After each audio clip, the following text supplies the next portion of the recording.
My name's William. I'm 42, and for the last 6 years, I've worked as a janitor at the Ridgeway Hotel, a quiet, middle-tier place just outside Chicago. Most days are the same. Mop the floors, scrub the bathrooms, clean up after people who barely notice you exist. I used to think my job didn't matter much, until one day it tested who I truly was. That day started like any other, until I found a diamond ring that nearly changed my life. And maybe, in a way, it still did. It was Tuesday, overcast. I remember because I hate cloudy days. They make the empty halls feel even emptier. I was finishing up the second floor when the front desk called. "William, can you check the third floor hallway? Someone said there's a spill near 312. No problem. I pushed my cart up there. Mop, bucket, cleaning rags. When I got to 312, there was no spill. Just quiet. Too quiet. Then I saw it.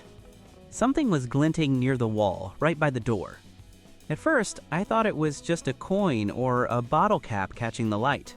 But when I bent down, I froze. It wasn't a coin. It was a ring. Not the kind you get at the mall either. This thing sparkled.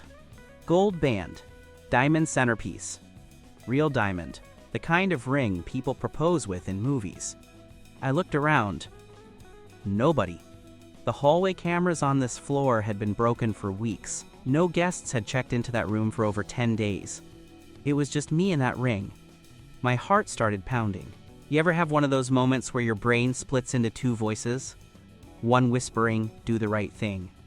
The other saying, "This is your chance."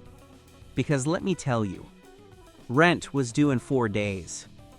My car was running on prayer and duct tape. And I hadn't been able to visit my mom in almost a year because I couldn't afford the gas. A pawn shop would give me at least a couple grand for it. Maybe more. No one would know. No one ever would.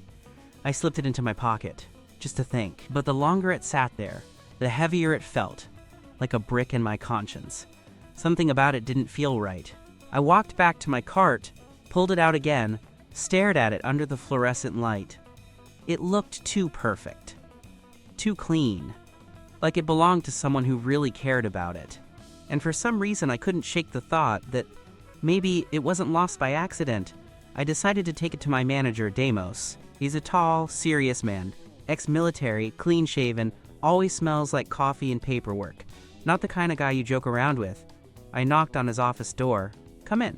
He was typing something, barely looked up. "Yeah, William, what is it?" I held up the ring. "Found this near room 312. He froze. His fingers stopped mid-type. Then he slowly turned toward me. For a full 5 seconds, he just stared at it. Then, without a word, he reached out his hand. When he saw it up close, I could see something shift in his face. Shock, then pain, then something like regret. Finally, he whispered, "Where exactly did you find this?" "On the floor near 312, I said. "Didn't think it belonged to a guest since the room's been empty." He let out a bitter laugh. "Empty, huh? Yeah, that sounds about right." He leaned back, sighed, and said, "You know, William, that's my ring." I blinked.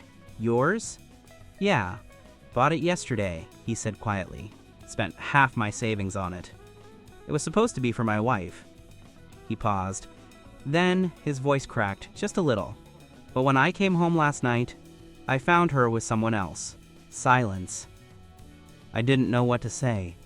He looked down at the ring, then back at me. "You did the right thing bringing it here. Most people wouldn't have." I started to hand it back, but he shook his head. "You know what? Keep it."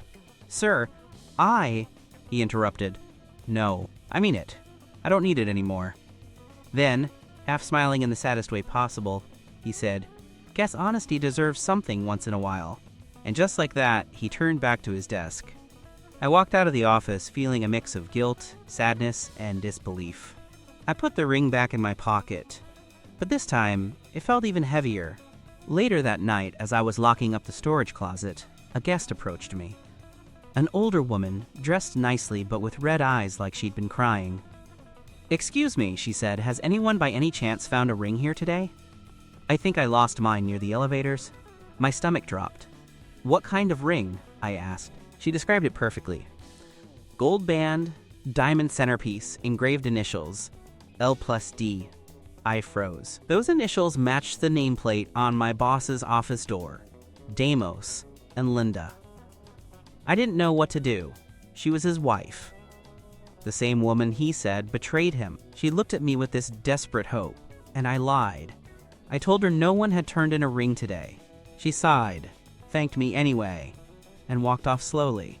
Her shoulders slumped, and that lie stuck with me all night. The next morning, I couldn't take it. I went back to Deimos' office, knocked again. He looked up, tired as ever. "Morning, William. Something wrong?"